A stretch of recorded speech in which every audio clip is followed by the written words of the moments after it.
pentecostal, Espírito Santo de Deus. Nós estamos lendo um texto, aleluia, que é muito conhecido, bastante conhecido, mas também eu creio que a palavra ela liberta, ela cura, ela salva, ela faz ainda o que uma mulher não pode fazer. E antes de nós chegar nesse capítulo número 5 de Marcos, a palavra do Senhor diz que os discípulos estão, aleluia, numa grande tempestade, num grande vendaval. Agora, então quando a tempestade começa a bater no barco, os discípulos se encontram desesperados, os discípulos se encontram, o vento estava forte e a onda estava batendo naquele barco. Mas Jesus estava dentro do barco. Então os discípulos, quando começaram a ficar perturbados, até mesmo assim ficar fora de si, a palavra diz que Jesus vai chegar para eles e vai falar: por que temeis, homem de pequena fé? Então Jesus já começa a provar a fé do discípulo antes de chegar nesse capítulo de número 5 do livro de Marcos. Por quê? Porque Jesus ele sempre foi um homem que ensinou eu você a orar. É por isso que no começo eu falei o poder da oração. Talvez se Jesus não tivesse orado, ele não teria, aleluia, conseguido expulsar esse demônio. Talvez se Jesus não tivesse orado, ele não conseguiria expulsar o que estava dentro deste homem, ele não poderia curar o que estava dentro deste homem. Por quê? Porque Jesus ele veio na terra para desfazer as obras do mal. E nós sabemos que quando Jesus vem, aleluia, para destruir as obras do mal, sempre Jesus sai vitorioso. Então quando nós entramos aqui no livro de Marcos, de capítulo número 5, a Bíblia diz que ele vai chegar ao outro lado do mar. E vai se encontrar com o homem de Gadara, o gadareno endemoniado. A Bíblia diz que ele percebe de longe vindo Jesus chegar. Por quê? Porque Jesus estava revestido do poder.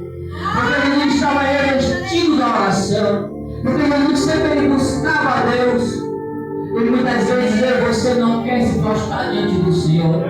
E muitas vezes você não quer clamar ao Senhor. E muitas vezes você só quer pedir coisas a Deus, coisas a Jesus, e a gente não fazemos nada para Ele. E às vezes nós ficamos falando de Deus porque Ele aconteceu, porque Ele não chegou, porque Ele está namorando. É porque Jesus sabe que Ele está faltando uma coisa entre eu e você. Falta alguma coisa entre eu e você para Deus poder operar, para Jesus poder operar. Mas Deus vai fazer na hora dele, no tempo dele, porque o tempo dele é melhor do que o meu e o seu. A hora dele é melhor do que a minha e a sua. É porque nós temos que confiar em Jesus Cristo de Nazaré. Nós temos que confiar no Deus que nós servimos. Porque às vezes nós falamos que nós confiamos em Deus, que nós confiamos em Jesus, mas quando bate a tempestade, quando o mar está bravo, a gente quer largar Jesus. A gente quer deixar a cruz, a gente quer abandonar o mestre que está dentro do barco. Aleluia. E às vezes a gente acaba perecendo. Porque é preciso Jesus provar a minha e a tua fé. É preciso Jesus balançar o barco, soprar o vento, porque às vezes nós se encontramos acomodados, às vezes a gente só quer ficar no nosso canto, e às vezes Deus quer que eu e você façamos a obra. Porque é como o nosso pastor falou, quem é que não quer estar aqui em cima desse púlpito? Porque Jeremias vai falar sobre o vaso do oleiro. Jeremias desceu na casa do oleiro. Jeremias viu aquele homem molhando o vaso. E assim Jesus faz entre ele e você, na minha e na tua vida, porque ele precisa molar. Porque para nós subir no céu não vai entrar com pecado, não vai entrar, aleluia, com tristeza, não vai entrar com fadiga nem dor. Para entrar no céu, aleluia, a gente tem que renunciar muitas coisas.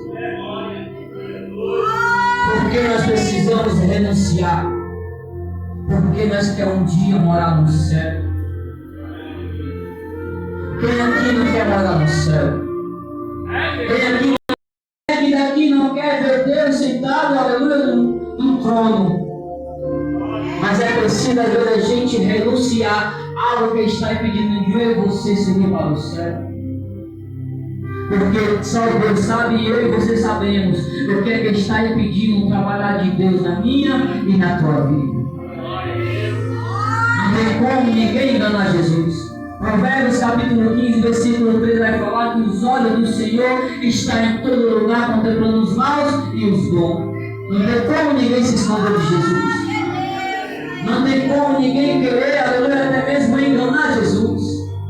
Porque nós sabemos que Jacó ele foi um homem que enganou muito, ele foi um homem, aleluia, que fez muitas coisas, mas Deus estava só olhando para ele, e de repente Deus chega para ele e fala: Jacó, o teu nome agora será Israel.